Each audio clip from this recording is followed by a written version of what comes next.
Hello guys, welcome to my channel. I am Shweta Singh and today we are here to discuss about law and elasticity of demand.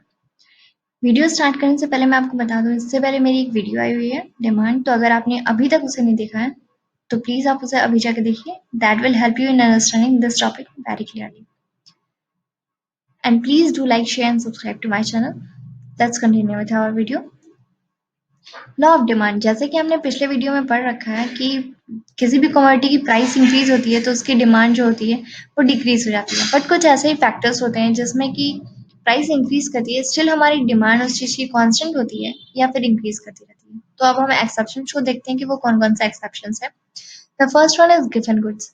ये inferior types के goods होते हैं कि जैसे ही किसी consumer की income increase होती है या फिर इस गुड्स की प्राइस इंक्रीज होती है तो इसकी डिमांड बढ़ जाती है. पर जैसे ही कंज्यूमर की इनकम डिक्रीज होती है या फिर गुड्स की प्राइस डिक्रीज होती है तो कंज्यूमर दूसरे गुड्स की तरफ शिफ्ट हो जाता है.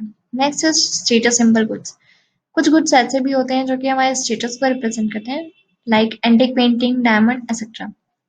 Next is fear of shortage, fashion related goods, necessities of life and change weather. ये वो सारे पॉइंट्स हैं जिसमें कि हमारी प्राइस जैसे ही इंक्रीज होती है डिमांड हमारी इंक्रीज होती रहती है. इन पॉइंट्स को डिटेल में समझते हैं कि है क्या.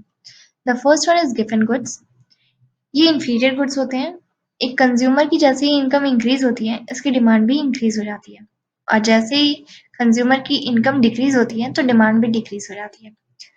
यहाँ एग्जाम्पल कोर्सेरस का लिया गया है, यानी जार एंड बादशाह का, कि कंज्यूमर की इनकम इंक्रीज होती है या फिर कमोडिटी की प्राइस इंक्रीज होती है तो कंज्यूमर उसे लेता है, और जैसे ही प्राइस डिक्रीज होती है या फिर कस्टमर की इनकम डिक्रीज कर जाती है तो वो सुपीरियर सीरियल्स की तरफ मिल आ जाता है, यानी वीट और राइस की तरफ आ जाता है. Now the next is status symbol goods. Gold, antique painting, diamond, ये वो सारे चीजें हैं जो कि हमारे स्टेटस को रिप्रेजेंट करते हैं. जैसे ही इनकी प्राइस इंक्रीज होती है इनकी डिमांड भी इंक्रीज होने लगती है, और प्राइस डिक्रीज के साथ साथ इनकी डिमांड भी डिक्रीज हो जाती है. Next is fear of shortage. अगर हमें पता चले कि ये चीज फ्यूचर में नहीं मिलने वाला है या फिर बहुत रेयर मिलने वाला है तो उसकी प्राइस इंक्रीज होने के बाद भी हम उसकी डिमांड को कांस्टेंट रखते हैं या फिर इंक्रीज कर देते हैं. Next is fashion related goods. अगर हमें पता चले कि ये चीज ट्रेंड में है, फैशन में है, तो हम उसे ज्यादा लेना पसंद करेंगे in comparison to the goods, services और थिंग्स विच आर आउटडेटेड. यहाँ एग्जांपल ड्रेस का लिया गया है कि अगर हमें पता चले कि ये ड्रेस फैशन में या ट्रेंड में है तो हम उसकी डिमांड को इंक्रीज कर देते हैं.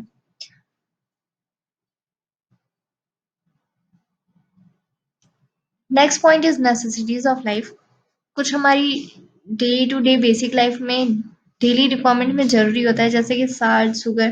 तो इनकी प्राइस अगर इंक्रीज भी करती है स्टिल हम इसकी डिमांड को कांस्टेंट रखते हैं या फिर इंक्रीज कर देते हैं. Next point is change in weather. Season में चेंज होने की वजह से डिमांड भी किसी कमोडिटीज की इंक्रीज और डिक्रीज होती रहती है. जैसे कि ठंडी की बात करें तो उसमें जैकेट्स और वुलन क्लोथ्स की डिमांड इंक्रीज हो जाती है, स्टिल प्राइस इंक्रीज रहता है फिर भी. रेनी सीजन में अम्ब्रेला की डिमांड ज्यादा हो जाती है प्राइस इंक्रीज होने के बाद भी, in comparison to summer season. Next point is elasticity of demand. Elasticity of demand is the percentage change in demand for a commodity with respect to percentage change in any of the factors affecting demand.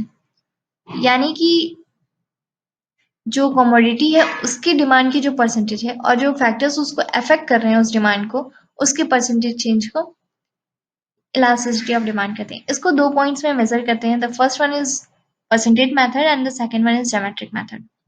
Percentage method होता है कि इलास्टिसिटी को measure करने के लिए ratio of percentage change in the quantity demanded to percentage change in price. मतलब quantity demanded की percentage change upon percentage change in the price. इसको एक इलास्ट्रेशन की हेल्प से अच्छे से समझाया जा सकता है. जैसे कि हम सब जानते हैं कि जैसे ही प्राइस किसी चीज की इंक्रीज होती है तो डिमांड डिक्रीज हो जाती है, और प्राइस डिक्रीज होगी तो डिमांड इंक्रीज होगी. यहाँ पे जो इलास्ट्रेशन लिया गया है उसमें प्राइस डिक्रीज हो रही है. पहले 10 थी, अब 8 हो गई है, तो डिमांड यहाँ पे इंक्रीज हो रही है. डिमांड यहाँ पे पहले 4 थी और अब 5 हो गई है. इलास्टिसिटी ऑफ डिमांड को मेजर करने के लिए फॉर्मूला है percentage change in quantity demanded upon percentage change in price. तो क्वांटिटी डिमांडेड निकालना है हमें, percentage change in quantity demanded, उसका फॉर्मूला है change in quantity upon initial quantity into 100। तो चेंज इन क्वांटिटी कितना हुआ है, पहले 4 था अब 5 है, तो change in quantity 5 minus 4 upon initial quantity हमारी 4 है इंटू 100, यानी ये हो जाएगा 25%। Next percentage change in price, change in change in price upon initial price into 100 होता है। तो चेंज इन प्राइस पहले 10 था अब 8 हो चुका है, तो यानी -2 अपॉन इनिशियल प्राइस यानी 10 into 100 is equal to -20%। Elasticity of demand यानी percentage change in quantity demanded means 25% upon percentage change in price means -20%।